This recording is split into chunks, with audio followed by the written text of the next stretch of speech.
Salut tout le monde. Aujourd'hui, un petit discours motivation. Enfin, en tout cas, j'espère que ça va motiver certains ou certaines.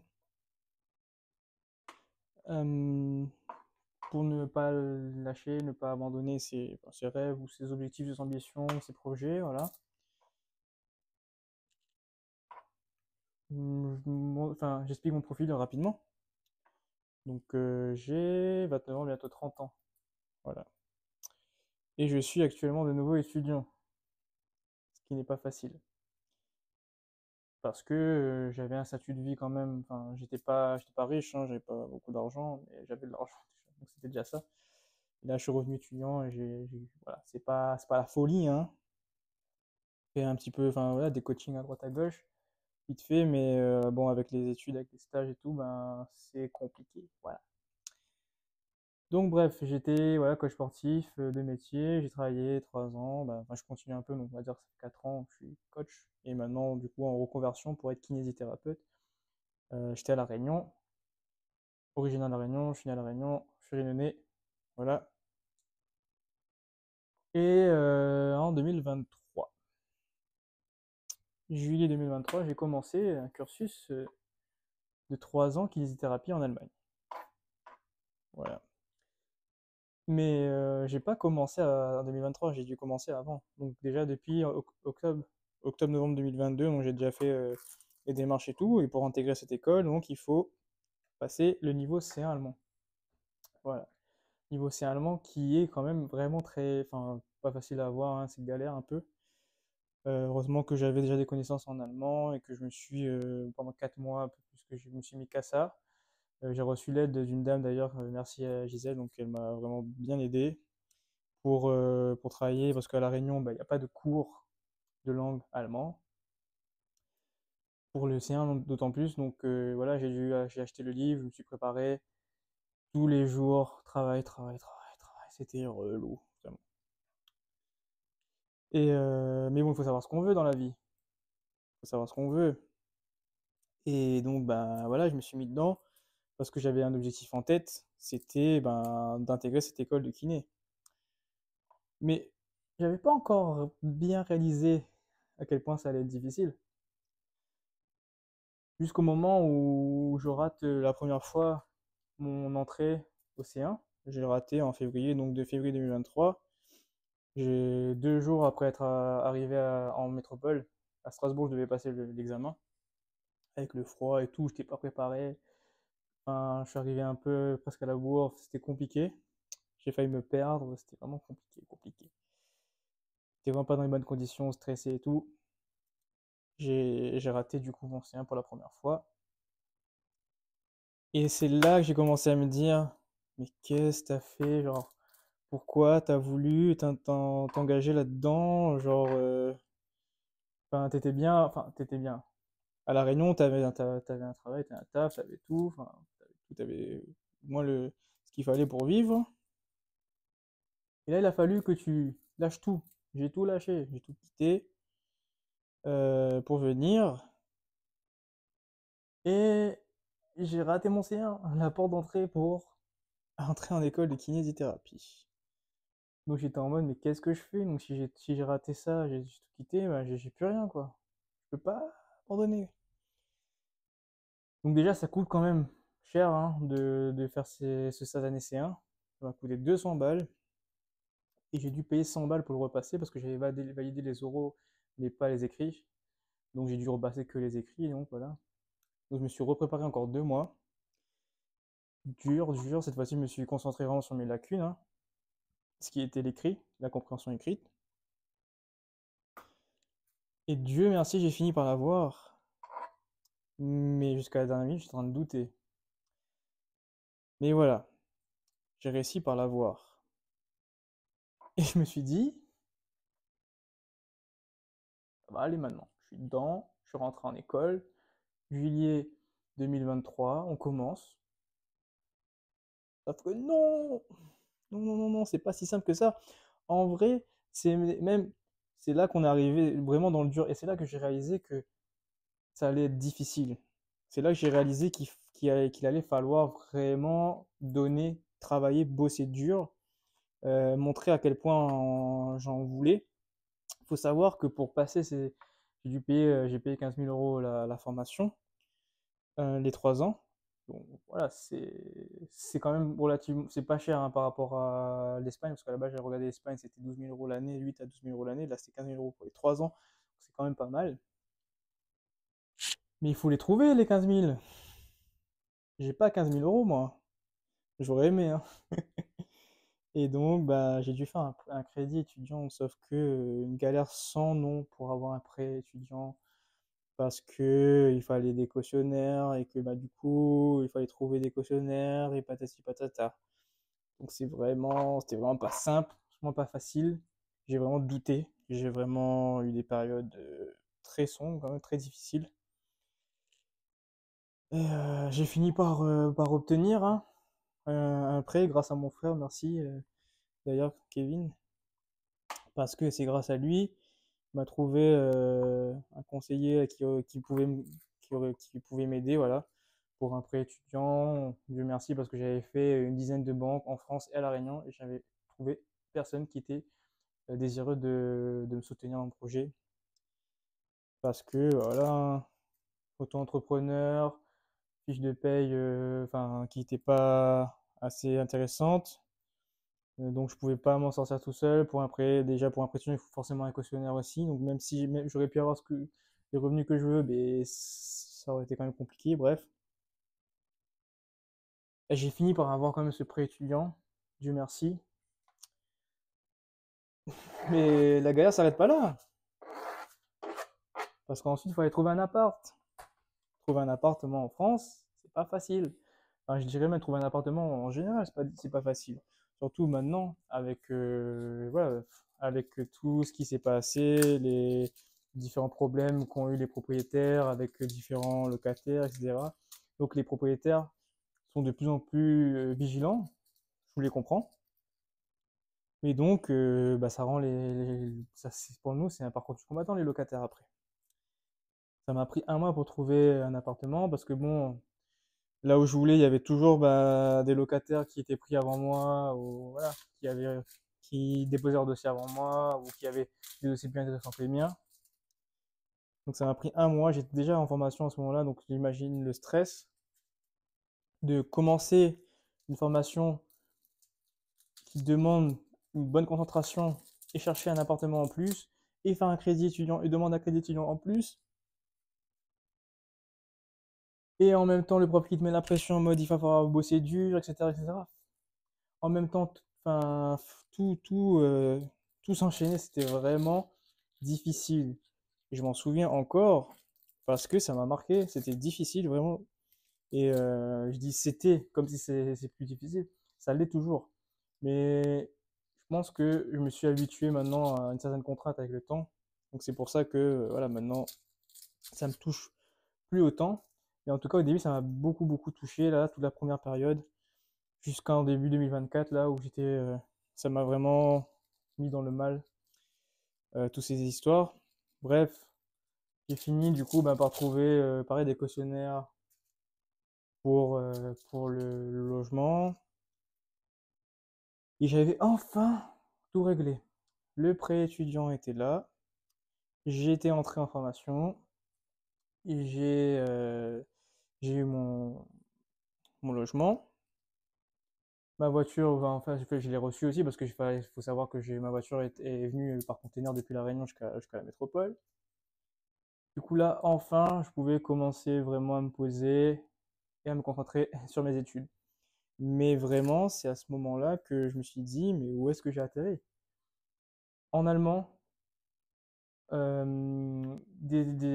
ce qui est scientifique, anatomique, etc. Heureusement, j'avais des bases, mais il y a quand même pas mal de choses que j'avais jamais vues encore. Et donc, ben, voilà. Une période de doute aussi. Est-ce que je vais pouvoir valider mes examens, rembourser mon prêt? Il faut savoir que dans l'école où je suis, on a droit à des rattrapages, on a droit de faire 2 fois le rattrapage. La troisième fois, on doit redoubler. À la fin des 3 ans de formation de kiné, on repasse tous les examens qu'on a eus pendant les 3 ans en un mois. Donc on fait plus d'une trentaine d'examens en un mois. Et si on rate, on peut repasser une fois, mais si on re-rate une deuxième fois, on doit recommencer les 3 ans. Donc en fait, ça met une grosse pression sur tes épaules. À peine commencer, à peine rentrer en formation, on te met une grosse pression, une méga pression, genre. Ça te met un stress, mais incroyable. Surtout qu'on est une formation accélérée. Donc on fait 3 ans en Allemagne au lieu de 5 ans en France. Donc ben c'est des fois cours le samedi dimanche. C'est 2 mois non-stop anatomie, tout le corps, etc. Enfin c'est vraiment pendant 6 mois, on avait quasiment que l'anatomie. Et puis après, un petit peu commencer à faire un peu de cours de massage, un peu de cours de palpation, etc. Mais c'était petit, on restait beaucoup sur du théorique. Pendant 6 mois, on s'est mangé des des pavés, mais vraiment, en allemand. Voilà. Donc, pas facile. Bref, pourquoi je dis tout ça? Parce que là, je m'égare un peu. À la base, je voulais être kiné quand j'ai fini mon bac. À mes 18 ans, j'ai fait le vœu sur Parcoursup, là, je sais plus, enfin bref, nous demander ce qu'on voulait. En premier choix, j'ai mis kiné. J'ai pas été pris. Quand j'étais en... Quand j'étais au lycée, j'avais fait une ES. Mes professeurs m'ont dit, de toute façon, ne demande pas kiné parce que t'as pas le niveau. T'as fait une ES, donc je pense qu'il n'y a plus... Enfin ça c'était à l'époque, mais maintenant il n'y a plus vraiment S ou S, mais bref, à l'époque c'était comme ça. Ils me disaient, t'as pas le niveau, donc essaye pas. Moi j'ai quand même essayé, j'ai pas été pris. Bon, tant pis. Je suis allé en STAPS, du coup. La filière qui ramène tous les gens perdus un peu, genre. Mais moi, de toute façon, j'aimais le sport. C'était soit kiné, soit sport, hein. Donc ça allait rester dans ce domaine-là. Et puis j'avais un pote qui m'avait dit à l'époque, ouais, en STAPS, il y a une filière thérapie, on va dire, et éducation. Moi, quand je m'imaginais pas du tout la même éducation, en fait, bah bref, j'ai fait un cursus APA. Donc voilà, hein, STAPS APA pour ceux qui connaissent, activité physique adaptée. Et coach sportif pour les personnes en situation de handicap, tout type de handicap, ou personnes âgées aussi. Bref. Et donc en fait, arrivé en début d'année déjà, le prof nous dit, petit cours de statistiques, seulement 7% des étudiants ES parviennent à valider une licence TAPS. Ou je crois même que c'était 7% valident la première année de STAPS. Et 1% des étudiants littéraires valident leur première année. Tandis que 95% des étudiants S validaient leur première année, apparemment. Enfin, après, c'était une espèce de statistique comme ça. Je me rappelle plus, ça fait longtemps. Mais voilà, je me rappelle grosso modo. Et je me suis dit à ce moment-là, ah ouais, ok. Toi, tu dis en gros, moi je suis en ES. Enfin, je viens d'une ES. Donc si je t'écoute, j'ai que 7% de chance d'accéder au niveau supérieur. Challenge accepted. Ben, j'ai validé ma licence. Même j'ai fait Erasmus en troisième année. Je suis allé en Allemagne. J'ai fait un an d'Erasmus à Freiburg, pour ceux qui connaissent. C'est à la frontière avec Mulhouse. C'était génial. C'est cool. Et bah, j'ai eu ma licence. J'ai continué un master à Montpellier. Voilà. Parce que je savais pas trop ce que je voulais faire. Enfin, je savais que je voulais continuer un peu dans le... Si, en vrai, la passe, ça me plaisait bien, hein, c'était chouette. Là où j'ai un peu déchanté, c'est arrivé en première année de master à Montpellier. Enfin, il faut faire le mémoire, il faut commencer à faire le mémoire. Et du coup, bah, tout le monde était déjà pris à l'avance pour trouver leur stage. Et on doit faire forcément son mémoire en rapport avec son lieu de stage. Et moi, je me suis pris en retard, bah, je savais pas trop. J'arrive, je débarque de la Réunion, je sais pas comment ça se passe. Bref, c'était un peu galère. Donc je me retrouve en maison de retraite. J'ai rien avec les maisons de retraite, c'est juste que je ne veux pas travailler forcément toute ma vie avec des personnes âgées. Voilà, ici étant dit. J'aime beaucoup les EHPAD, mais pas dans le cadre du travail, parce que c'est pas du tout la même ambiance. Bref, du coup, bah, j'étais obligé de faire mon mémoire en rapport avec bah, les personnes âgées. Première année, deuxième année aussi, et en fait, comme ça m'avait saoulé le stage et même enfin, le mémoire en soi, et que je ne me voyais pas forcément continuer, parce qu'en fait, si je validais ce mémoire, et du coup, j'allais être à pas mais spécialisé personnes âgées, alors que moi, je voulais être spécialisé handicap, tout, enfin, tout type d'handicap, pas juste me limiter à un type d'handicap, enfin, pas juste me limiter à un public particulier, que sont les personnes âgées. Et en validant ce diplôme-là, bah, ça aurait été surtout dans cet axe-là. Donc, bah, j'ai dit non merci, ciao bye. J'ai pas renouvelé. Donc, la deuxième année, j'ai arrêté. J'ai validé ma quatrième année, donc. Et j'ai pas continué en cinquième année. Je me suis orienté coach sportif, du coup. Bah, parce que je voulais travailler en salle, je voulais travailler, je sais que je voulais travailler dans le sport. Et j'avais vraiment envie d'avoir une formation complémentaire. Parce que normalement, il semble qu'on peut coacher avec une licence TAPS, mais voilà, je trouvais, enfin je sais pas, je trouvais ça intéressant de vraiment me former dans le BPGEPS. J'ai fait du coup BPGEPS mention D haltérophilie seulement, j'ai pas fait mention cours collectif, ça ne m'intéressait pas de faire du step, etc., des cours chorégraphiés, donc voilà, je me suis mis là-dedans. J'ai travaillé 6 mois chez Carrefour, c'était dur, mais j'ai réussi, enfin j'ai fait ce qu'il fallait pour payer mes études et j'ai validé du coup mon BPGEPS. Donc voilà, pourquoi je dis tout ça? Parce que je fais encore une digression. Oui et non, parce qu'en fait ça amène à mon point actuel. Pourquoi je vous dis tout ça? Parce que du coup j'ai été diplômé coach sportif, j'ai bossé 3 ans en tant que coach sportif. Au bout d'un moment je tournais en rond, j'en ai eu marre et j'ai voulu partir. Notamment c'est arrivé après la découverte de mon syndrome de Guillain-Barré, enfin atteinte minime. Là j'ai tout remis en question, mon travail, etc. Et j'ai voulu changer de cap. Voilà. Et du coup je me suis réorienté, je voulais me réorienter. Et je me suis dit, tes profs pensaient que tu n'avais pas le niveau pour faire kiné? Ah bon? Pourtant, si on regarde les statistiques, tu fais partie des 7% des ES qui ont réussi à valider bah, une licence. Et même, j'aurais même pu valider le master en soi, hein. J'ai juste pas voulu continuer. Mais je me suis dit, ouais, t'as réussi à faire ça. T'as réussi à faire un BPGEPS. T'as 2 diplômes. Donc, qu'est-ce qui t'empêche de continuer dans cette voie et de faire les choses que tu as envie de faire? Parce que finalement, kiné, c'est toujours resté dans ma tête. J'ai toujours voulu faire kiné. Mais bah, j'ai commencé la vie active, j'en avais marre d'être étudiant. Je me suis dit, vas-y, j'ai envie de bosser un peu, tu vois, faire mes sous. Donc j'ai été coach sportif 3 ans. C'est bien, franchement. Enfin, j'ai beaucoup galéré hein, aussi, hein. Mais c'était bien parce que ça fait vraiment une expérience avec les gens. J'ai pris en maturité aussi beaucoup. Et, euh, et puis, bah, voilà, moment venu, bah, je me suis dit, vas-y, kiné. Et pourquoi je me suis pas lancé tout de suite? Bah, parce que déjà, on ne se lance pas dans un projet tête baissée, hein. Faut le préparer à l'avance.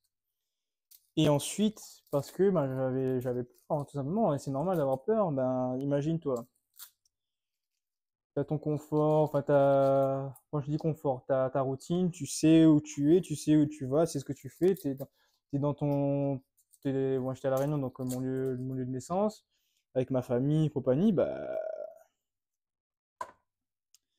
franchement, j'étais dans mon confort. Voilà. Donc, demain, on te dit, vas-y, quitte ton confort pour faire quelque chose d'autre qui t'emmènera à un niveau supérieur. Je pense supérieur, en tout cas, enfin, j'en suis persuadé. Mais pour ça, il va falloir quitter tout ce que tu as. Est-ce que tu le ferais d'emblée? Ben, moi, j'ai quand même beaucoup hésité, hein. Bon, beaucoup hésité. Moi, quand j'ai une idée en tête, je commence vraiment à me pencher dessus, et puis si c'est viable, je le fais, tu vois. J'ai démarché, enfin, je suis allé voir, j'ai regardé sur Internet, j'ai trouvé là en Allemagne et tout. J'ai appelé, ça m'avait l'air intéressant. Enfin, bref, j'ai j'ai dit, ok, ça a l'air viable, je teste et tout, tu vois. Donc bon bah j'ai fait ma journée d'immersion en octobre 2022, je suis allé voir, j'ai dit ouais ça a l'air pas mal, bah, vas-y je me lance, quoi. Voilà. Et à partir du moment où je me dis je me lance, par contre voilà, j'étais vraiment, je suis entré, j'ai lancé le processus étudiant, donc là il fallait vraiment que je fasse par tous les moyens que je rentre dans cette formation. Bref, aujourd'hui je me retrouve du coup de nouveau, enfin presque à zéro pour moi parce que ben, je reviens en arrière un peu, mais je me dis c'est un temps donc pour ensuite ben, c'est l'espace d'un temps et après ça sera mieux, tu vois. Donc 3 ans déjà c'est mieux que 5 ans. Quand t'es en reconversion c'est quand même très bien. Et ben du coup voilà maintenant je lâche pas les, je garde en tête vraiment que je dois réussir. J'ai un prêt étudiant sur le dos. Euh, bah, j'ai quitté mon île, ma famille, mon entourage, ma copine, ma fiancée, pour bah, justement réussir. Donc ben voilà, faut pas, faut pas lâcher ça quoi. Donc si jamais tu es dans cette situation, tu sais pas si tu dois te lancer, tu as une opportunité, etc. Tu es dans ton confort, mais tu as peut-être un avenir meilleur qui t'est destiné et que tu n'oses pas te lancer, c'est pas facile, d'accord? Tu vas devoir faire des sacrifices, mais par contre, la récompense, elle est là. Voilà. La récompense, elle est là. Enfin, je te dis ça, je sais pas encore, mais bon, pour moi, déjà, une bonne récompense, c'est celle de mes patients qui me disent le travail que j'ai fait pour eux, que comme quoi ça les a bien aidés, qu'ils sont vraiment satisfaits, enfin, qu'ils trouvent que j'ai ma place dans ce métier de kiné, etc. Enfin, c'est des choses qui font plaisir, hein. Donc, et puis quand les professeurs te mettent des bonnes notes aussi, ben, t'es content. Tu te dis, ben, j'ai pas fait tout ça pour rien. Maintenant, je suis conscient que j'ai encore 1 an et demi à faire là. Je, je suis conscient que bah il y a encore beaucoup de travail à fournir, donc je vais continuer à fournir le travail. Mais en attendant, voilà, faut rester motivé. Donc n'hésite pas à partager ton parcours si le corps t'en dit, pour qu'on puisse déprimer ensemble ou au contraire se motiver ensemble. Voilà.